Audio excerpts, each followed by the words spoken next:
Destiny, you never fail to make me feel like a god gamer and a fumbling idiot at the same time.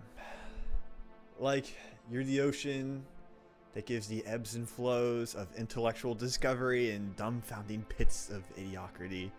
You ensure that us gamers continue to push the boundaries of how we advance towards all of our goals of actually understanding the game.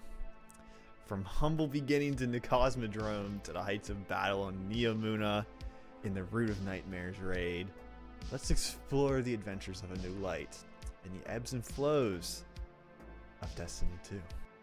As a new light, we're given a gun and a friendly floating robot, and we're here to just seek adventure on Earth. Our friends have encouraged us to get this free-to-play game and to grind and eventually be able to play higher level content with them. They encourage us to stick with it as if it's going to be easy, and encourage us to stick with the long haul, and they always push that for some reason. We're ready. And this phase is typically marked by, learning the UI, learning what your abilities actually are, and a certain degree of gunplay. You get shotguns, fusion rifles, auto rifles, linear rifles, learning what all those mean. Phase 2. This is when you begin to realize that the game actually has a layer or two, kind of like a shallot. So you realize, if I use an arc gun and I put this modifier on my helmet, I get an orb of power. And then I can use abilities faster. I get more ability energy, right? That's how this works.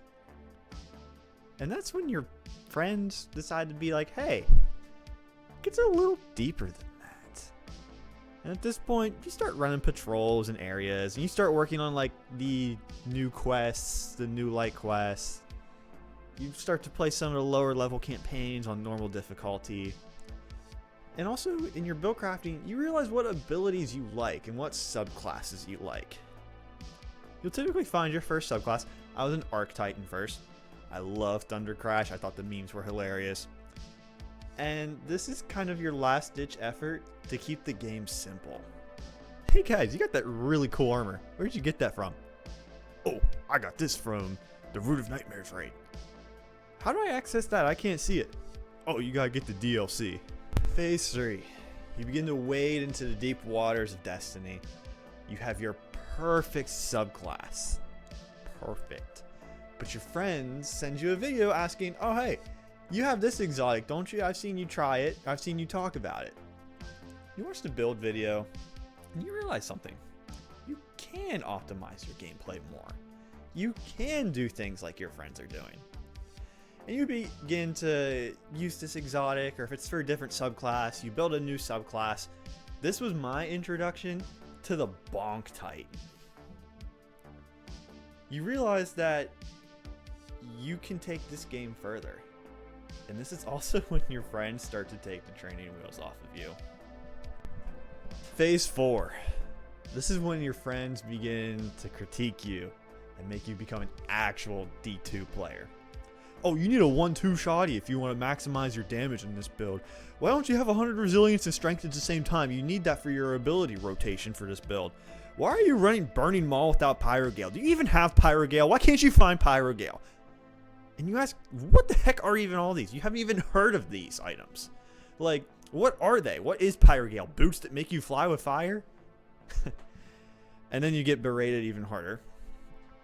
And this is when you start to dive into the low point of Destiny. This is what I call the mid-game of Destiny. Phase 5.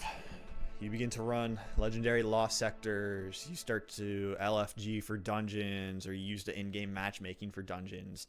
Night falls, you run Vanguard Ops, and you suddenly have so much to do.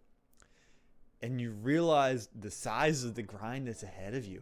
At this point, I had already put in 45 to 60 hours. I remember looking at my Steam playtime and thinking, oh wow, I've put so much into this game.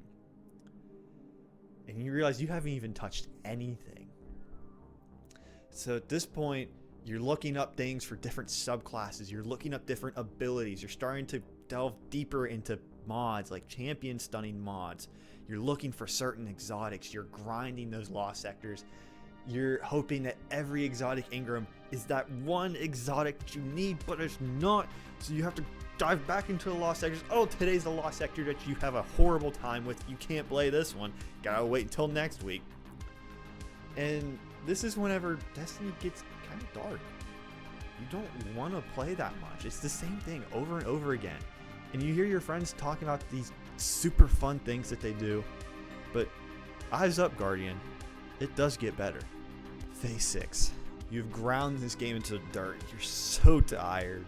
You've run way too many lost sectors and strikes and nightfalls with randoms that don't know what they're doing because they're like level Guardian 5 or something.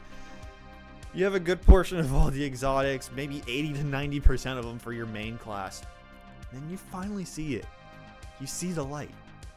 The ping in your Discord server with your buddies says, "Raid night, what are we running?"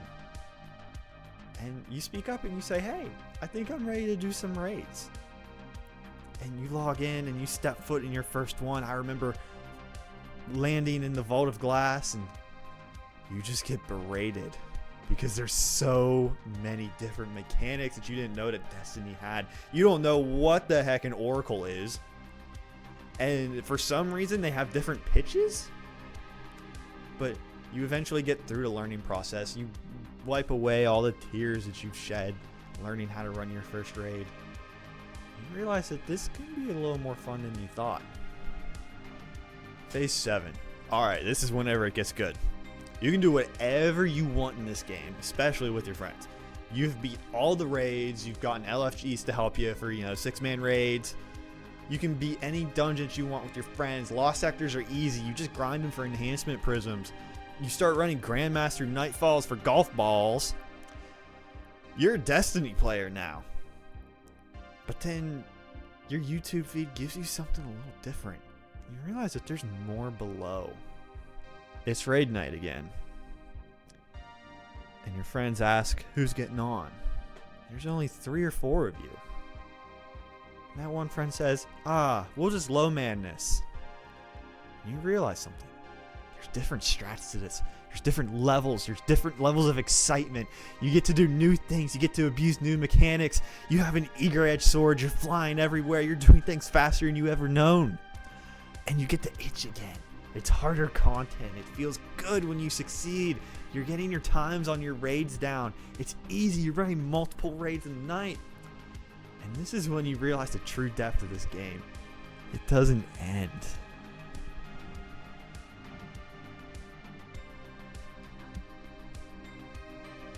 Now, this is a phase that never ends because you realize it gets deeper and deeper. You can routinely low man. You begin Sherpaing raids in LFG servers. You watch speedruns on YouTube and you try different strats. You're habitually checking YouTube for new builds, and then you realize, why don't I try making some of them? Why don't I use fun builds in the game, even if it's not optimal? You're now a Destiny veteran. You can do what you want. And this is whenever you get to check into the retirement home of FPS gaming. Destiny 2. It's your game now. And you will never swim back to the surface. So have fun with the game. Because you're never going to leave. If you enjoyed the video, leave a like and subscribe. I'm going to be doing better. I have my own editing software now that doesn't crash. I'm going to be trying to stream. It's going to be a lot better. Stay tuned for more videos, more releases. And if there's anything you want to see, let me know in the comments.